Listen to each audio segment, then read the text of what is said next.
Título: Conferência 8, Sonho de Crianças. Senhoras e senhores, tenho a impressão de que progredimos depressa demais.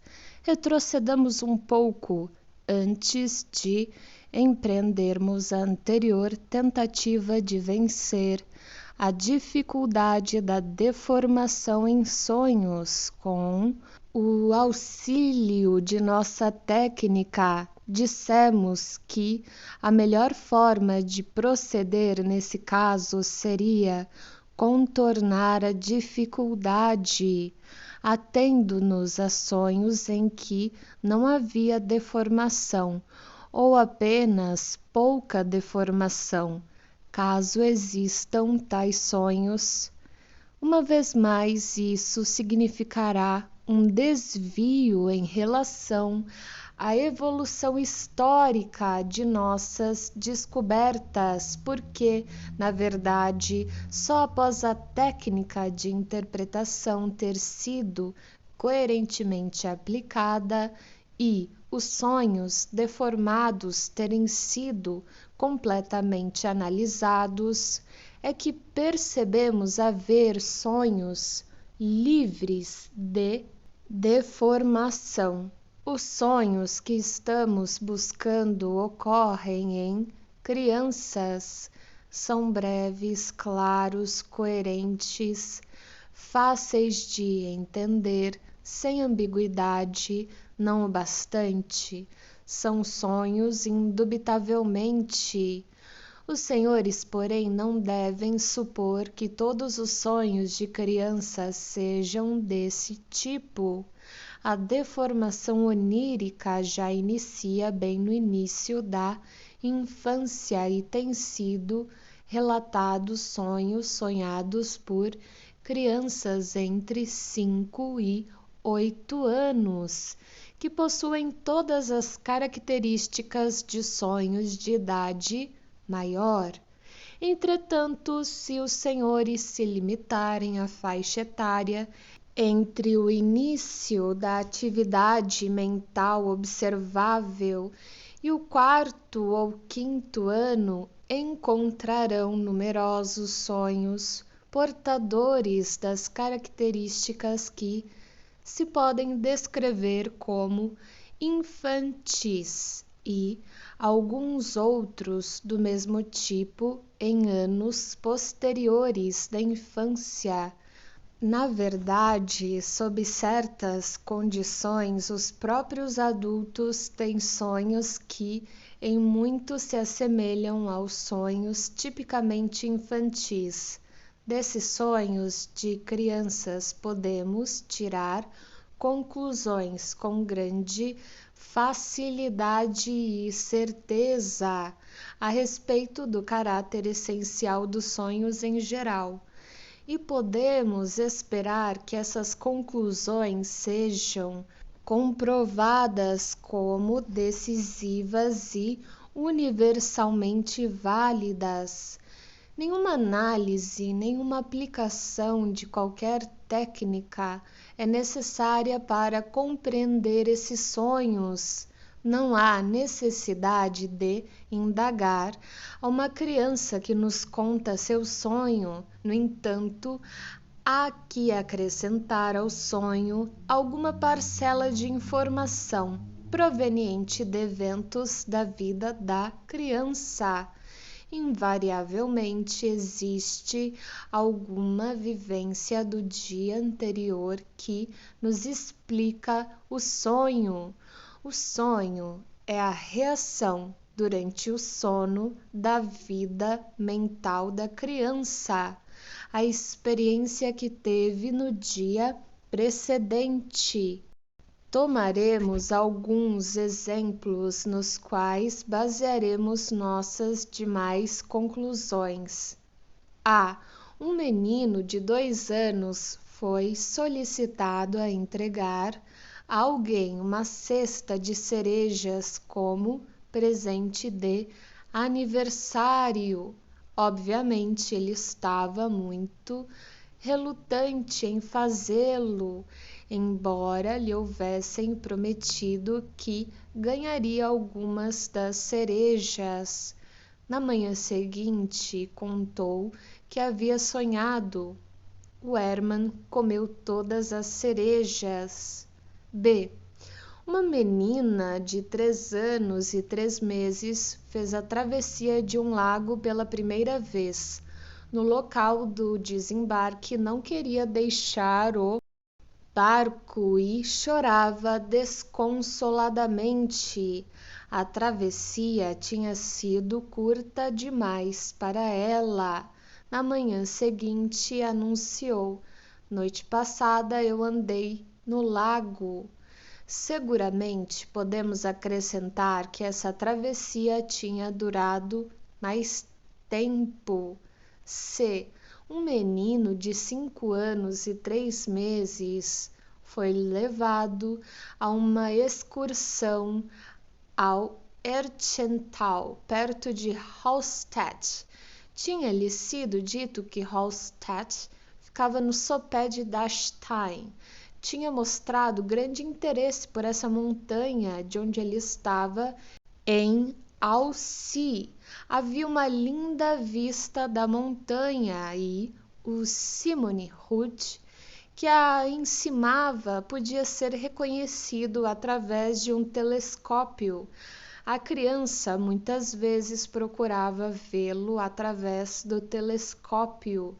Se o conseguiu, não se sabe. A excursão começou em clima de alegre expectativa. Sempre que uma nova montanha surgia aos seus olhos, a criança perguntava: é aquele o Dachstein? E foi ficando mais e mais deprimida cada vez que lhe diziam que não. Por fim, ficou completamente calado e se recusou a prosseguir com o resto do grupo na curta subida da cachoeira. Acharam que devia estar exausto. Na manhã seguinte, porém, com a fisionomia radiante, falou assim: Na noite passada sonhei que nós estávamos no Simone Ruth. Assim fora isso que esperava obter da excursão. Não deu outros detalhes, salvo algo que tinha ouvido antes. Você tem que subir a pé durante 6 horas. Estes 3 sonhos nos fornecerão todas as informações de que necessitamos. 2. Como podemos ver, esses sonhos de crianças não são absurdos, são atos mentais inteligíveis, completamente válidos. Os senhores recordarão o que eu lhes disse da opinião médica a respeito de sonhos e da analogia com dedos sem experiência musical, passeando sobre as teclas de um piano. Não podem deixar de observar quão nitidamente esses sonhos de crianças contradizem tal opinião. De fato, seria por demais estranho se as crianças pudessem executar atos mentais completos em seu sono, enquanto os adultos se contentassem sob as mesmas condições com reações que não fossem nada mais que repuxões. Ademais, temos toda a razão ao pensar que o sono das crianças é mais eficaz e profundo. 3. Esses sonhos não apresentam qualquer deformação onírica e, por conseguinte, não exigem nenhuma atividade interpretativa. Neles, o sonho manifesto e o latente coincidem. Assim, a deformação onírica não faz parte das características essenciais do sonho. Espero que isso alivie os senhores, porém, quando examinarmos esses sonhos mais detidamente, reconheceremos mesmo neles uma pequena parcela de deformação onírica, determinada diferença entre o conteúdo manifesto do sonho e os pensamentos oníricos latentes. 4. Um sonho de uma criança é uma reação a uma experiência do dia precedente, a qual deixou atrás de si uma mágoa, um anelo, um desejo que não foi satisfeito. O sonho proporciona uma satisfação direta e indisfarçada desse desejo. Recordemos agora nossas discussões sobre o papel que desempenham os estímulos somáticos de fora e de dentro como perturbadores do sono e provocadores dos sonhos. Nessa conexão, vimos a conhecer alguns fatos incontestes. Está escrito incontestes, mas por meio destes apenas nos capacitamos a explicar um reduzido número de sonhos. Nesses sonhos de crianças, entretanto, não há nada que assinale a atuação de estímulos somáticos dessa espécie. Nisso não poderíamos estar equivocados, pois os sonhos são completamente inteligíveis e fáceis de apreender. Porém, isso não significa que devemos abandonar a questão do estímulo na etiologia do sonho. Podemos apenas nos perguntar como pôde acontecer que, desde o início, esquecemos que além dos estímulos somáticos, existem estímulos mentais que perturbam o sono.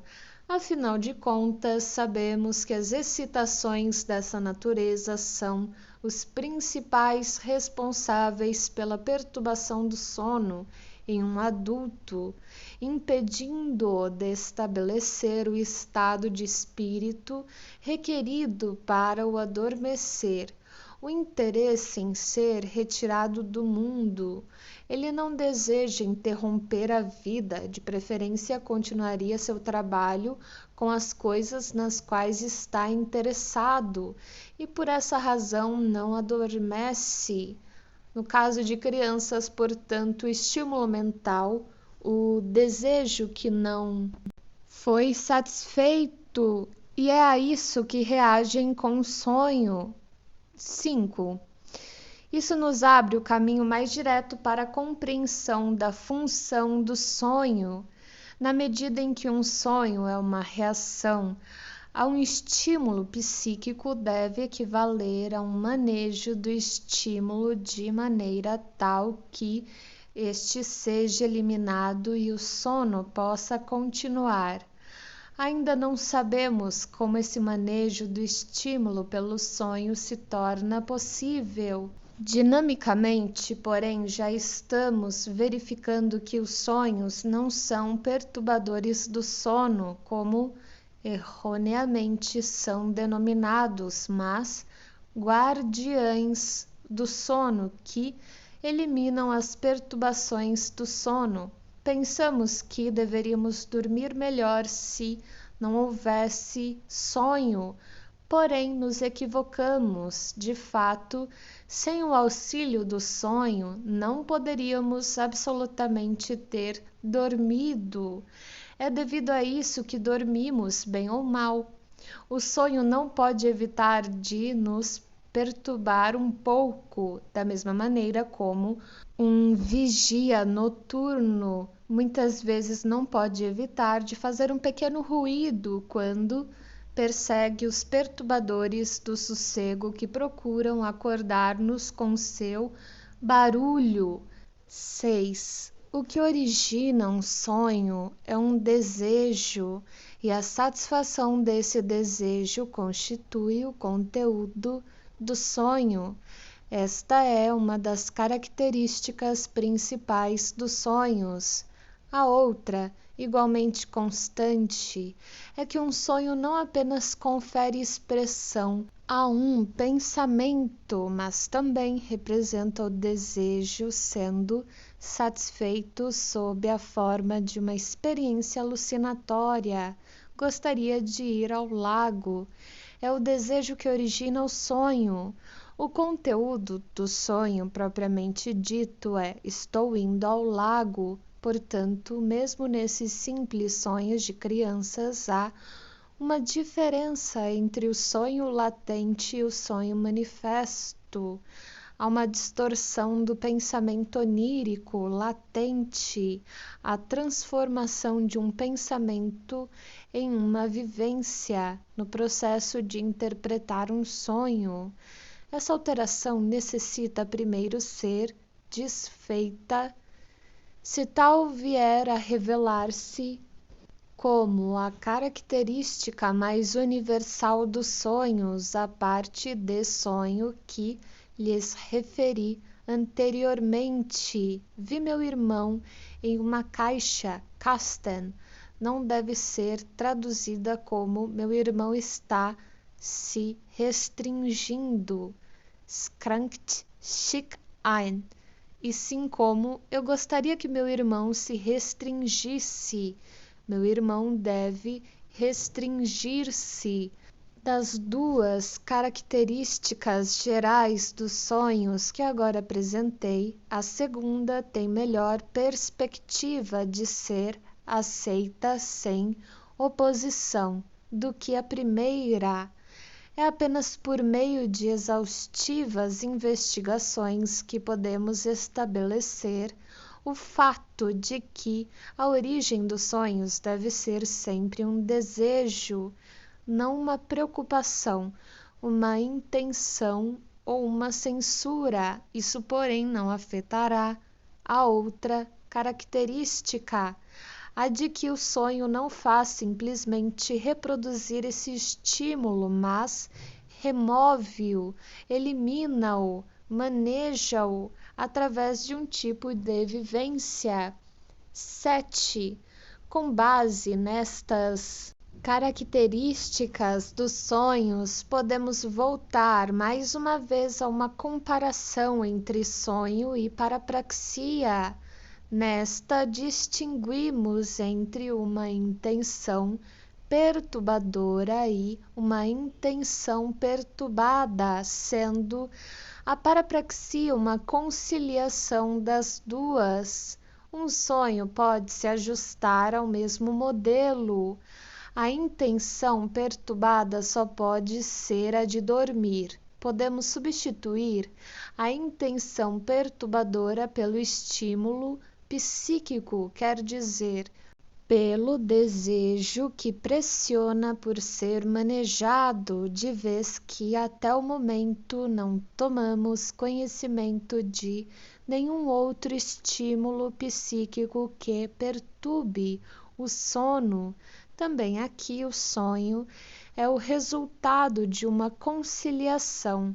Dorme-se não o bastante se vivencia a remoção de um desejo, satisfaz-se um desejo, porém, ao mesmo tempo, continua-se a dormir.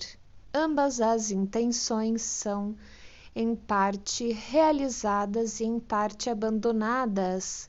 8. Os senhores estarão lembrados de que em certa passagem tínhamos a esperança de nos aproximarmos da compreensão dos problemas dos sonhos a partir de determinadas estruturas imaginativas muito simples de examinar, conhecidas como devaneios. Ora, esses devaneios são, na realidade, satisfações de desejos, satisfações de ambições e de desejos eróticos que nos são bem conhecidos, porém constituem pensamento, ainda que vividamente imaginado, e jamais são experimentados sob a forma de alucinações. Das duas características principais dos sonhos, então, a menos constante é aqui preservada, ao passo que a outra está totalmente ausente, visto depender do estado de sono e não poder realizar-se no estado de vigília.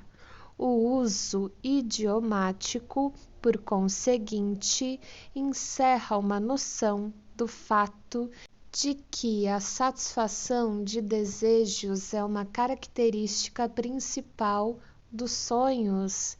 Diga-se de passagem, se nossa vivência nos sonhos é apenas um tipo modificado de imaginação que se tornou possível devido às condições do estado de sono, isto é, um devanear noturno, já podemos compreender como o processo de construção de um sonho pode utilizar o estímulo noturno e proporcionar satisfação, visto que o devaneio também é uma atividade vinculada à satisfação e, na verdade, somente é exercido por esse motivo. Outros usos idiomáticos, contudo, expressam o mesmo sentido.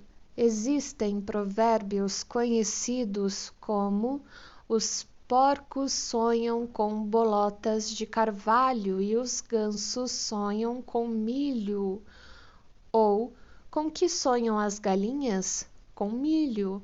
Assim os provérbios descem mais ainda do que nós, abaixo das crianças até os animais, e afirmam que o conteúdo dos sonhos é a satisfação de uma necessidade. Numerosas expressões idiomáticas parecem apontar na mesma direção. Lindo como um sonho! Eu nem sonharia uma coisa dessas. Não imaginei isso nem nos meus sonhos, mas ousados. Neste ponto, o uso idiomático está tomando partido, evidentemente, tanto que existem também sonhos de ansiedade e sonhos de conteúdo penoso ou indiferente, porém o uso idiomático permaneceu indiferente a eles. É verdade que se conhece o que se chama de sonhos maus, mas um sonho é pura e simplesmente apenas a doce realização de um desejo, e não existe nenhum provérbio que nos afirme que os porcos e os gansos sonham com sua matança. É naturalmente inconcebível que a realização de desejos, característica dos sonhos, não tivesse sido percebida por pessoas que escreveram sobre o assunto. Pelo contrário, muitas vezes foi percebida, contudo, a ninguém ocorreu a ideia de reconhecer esta característica como sendo universal e transformá-la em ponto capital da explicação dos sonhos. Bem, podemos imaginar o que impediu de fazê-lo. Entraremos no assunto mais adiante, mas vejam quantos esclarecimentos obtivemos ao examinarmos sonhos de crianças e, com tão pouco esforço, conseguimos. As funções dos sonhos na qualidade de guardiães do sono, sua origem situada em duas intenções concorrentes, uma das quais o desejo de dormir permanece inalterada ao passo que a outra luta por satisfazer um estímulo psíquico. A evidência de que os sonhos são atos psíquicos com sentido, suas duas principais características, realização de desejos e vivência alucinatória. E ao descobrir tudo isso, quase seríamos capazes de esquecer que estávamos comprometidos com a psicanálise. À parte a relação com as parapraxias, nosso trabalho não leva nenhum sinal especial. Qualquer psicólogo, nada conhecendo dos postulados da psicanálise, teria conseguido dar-nos essa explicação dos sonhos de crianças. Por que não o fez?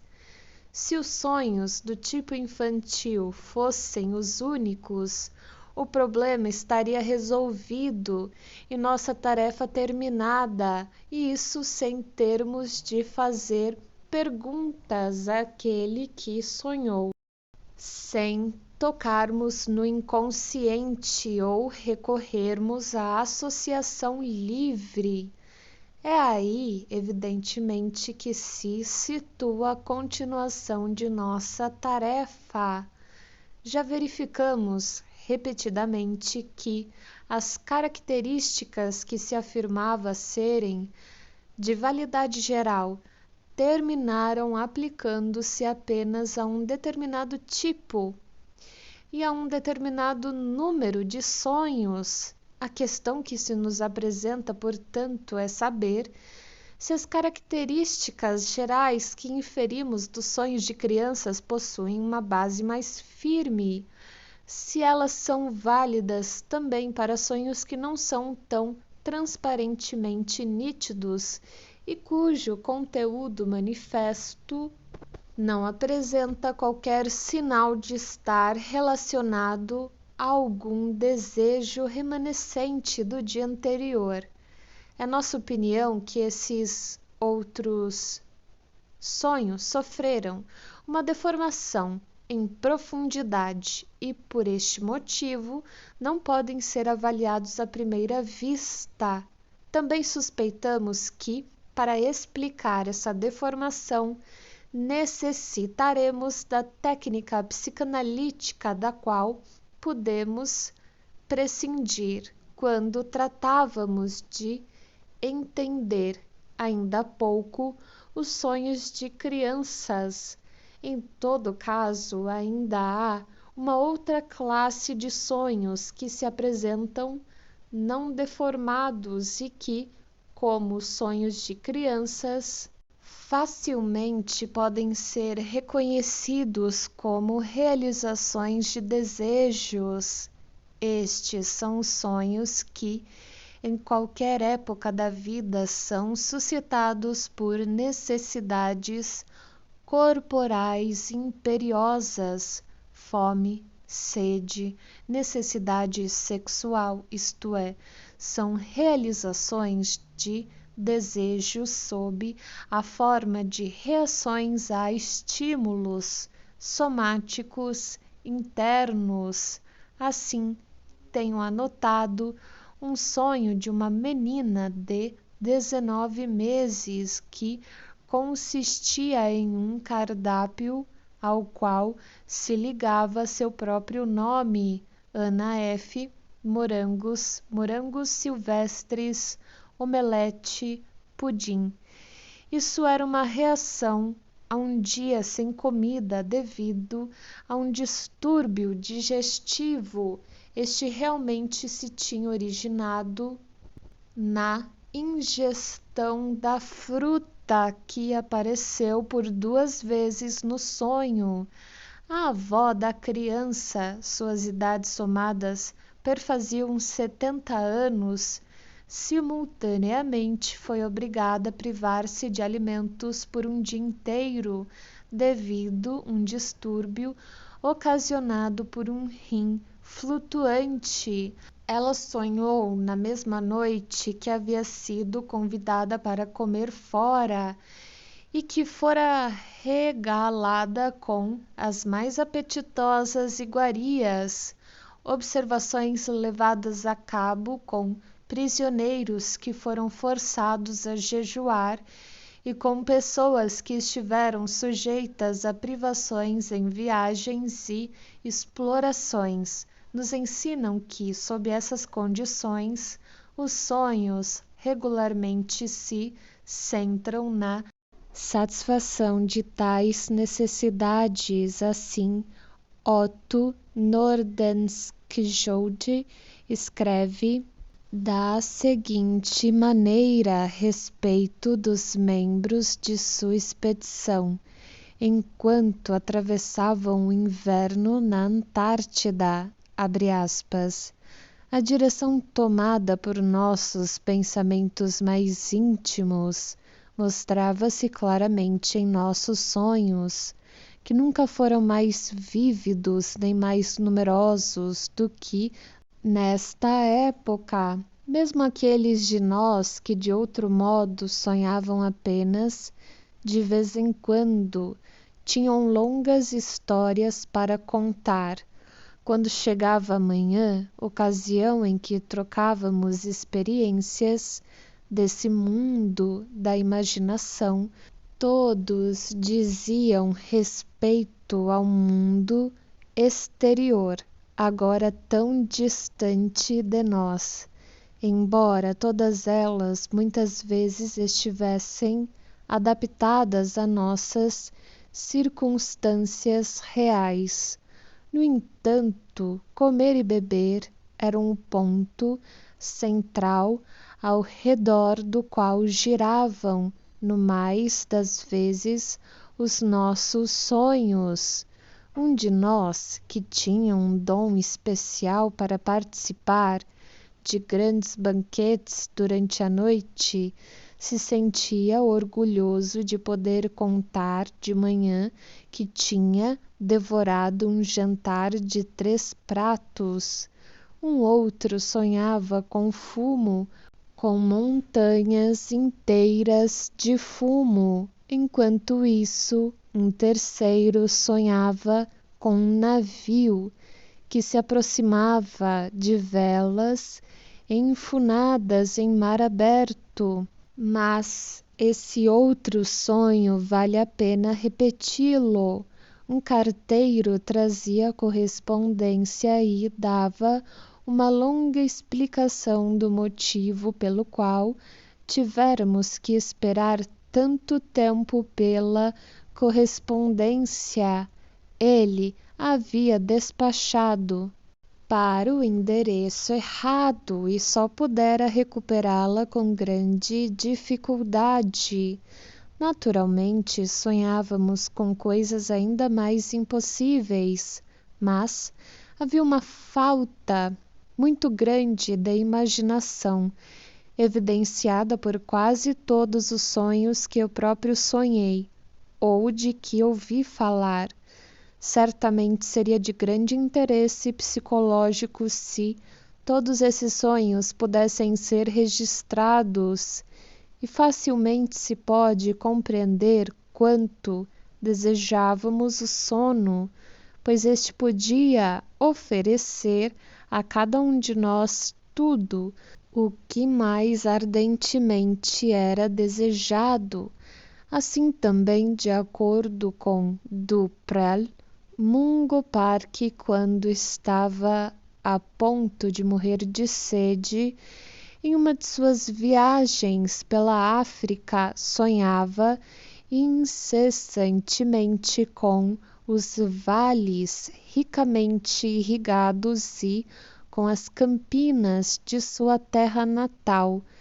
Em forma semelhante, o barão Trenck, sofrendo os tormentos da fome, à época em que esteve encarcerado na fortaleza de Magdeburg, sonhava que se via rodeado de refeições abundantes, e George Beck, que tomou parte na primeira expedição de Franklin, quando estava quase morrendo de inanição em consequência de suas terríveis privações, sonhava constantemente e regularmente com lautas refeições.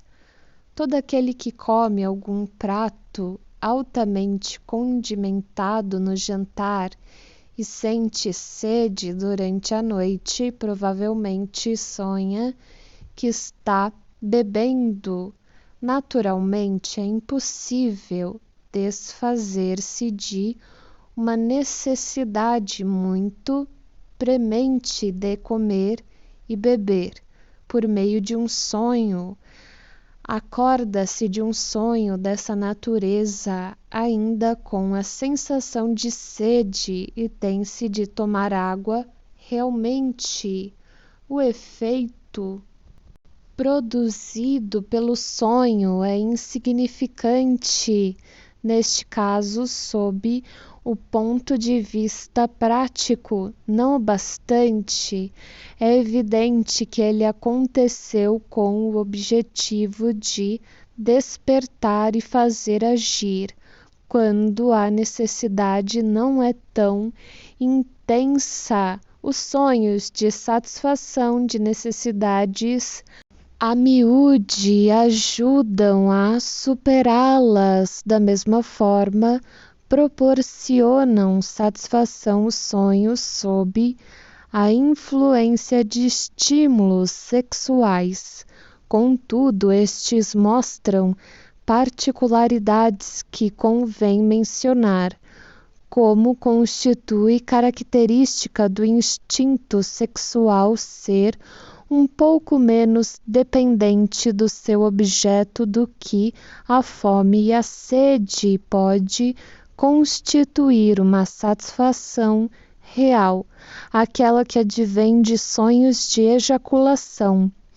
E como consequência de determinadas dificuldades que terei de mencionar mais adiante, em sua relação com o objeto, acontece com especial frequência que a satisfação real é, ainda assim, vinculada a um obscuro ou distorcido conteúdo do sonho. Essa característica dos sonhos de ejaculação, como foi assinalada por Otto Rank, 1912, assunto especialmente favorável ao estudo da deformação onírica. Ademais, todos os sonhos de adultos originários em necessidades corporais geralmente contêm, junto com a satisfação, outro material. Este deriva de fontes de estimulação puramente psíquicas e exige interpretação para que possa ser compreendido. Além disso, não desejo afirmar que os sonhos de realização de desejos em adultos construídos segundo padrões infantis somente aparecem como reações a necessidades imperiosas que mencionei. Conhecemos também sonhos breves, claros, do tipo que, sob a influência de alguma situação dominante, inquestionavelmente se originam em fontes psíquicas de estimulação. Existem, por exemplo, sonhos de impaciência. Se alguém fez preparativos para uma viagem, para uma representação teatral importante, para ir a uma conferência ou fazer uma visita, pode sonhar com uma satisfação antecipada de sua expectativa durante a noite anterior ao evento. Poderá ver-se a si mesmo chegando ao destino, presente no teatro, em conversação com a pessoa que vai visitar. Existem ainda aqueles que são apropriadamente chamados de sonhos de conveniência, nos quais uma pessoa que deseja dormir mais sonha que já está de pé e se lavando, ou que já está na escola, ao passo que, na realidade, ainda está dormindo e preferiria levantar-se num sonho a fazê-lo na realidade. O desejo de dormir, que temos reconhecido como um dos constantes componentes da construção dos sonhos, aparece abertamente nesses sonhos e se revela como o principal construtor onírico. Existem bons motivos para situar a necessidade de dormir em condições de igualdade com as outras grandes necessidades corporais.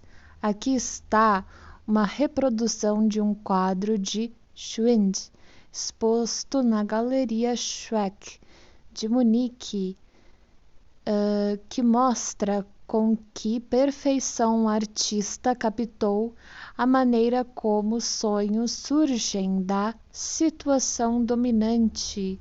Seu título é O Sonho do Prisioneiro, um sonho cujo conteúdo só pode ser sua fuga.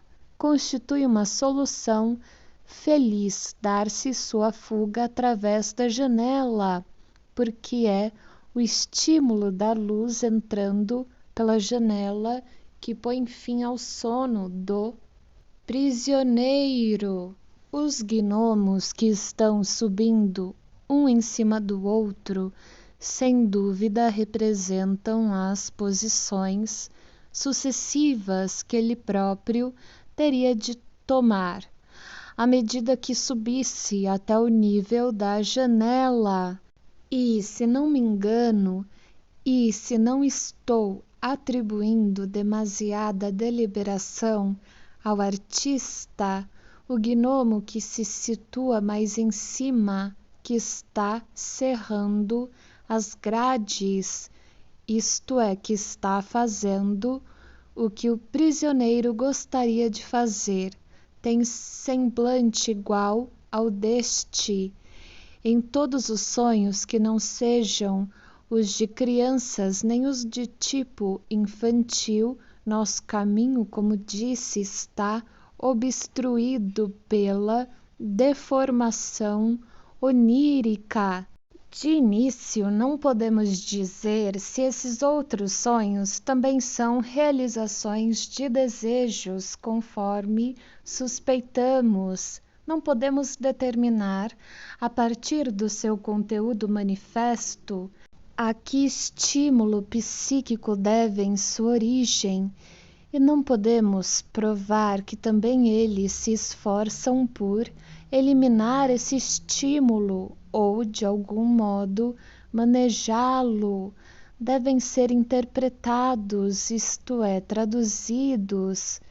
Sua deformação deve ser desfeita e seu conteúdo manifesto substituído pelo conteúdo latente, antes de podermos julgar se aquilo que encontramos nos sonhos infantis pode ser considerado válido para todos os sonhos.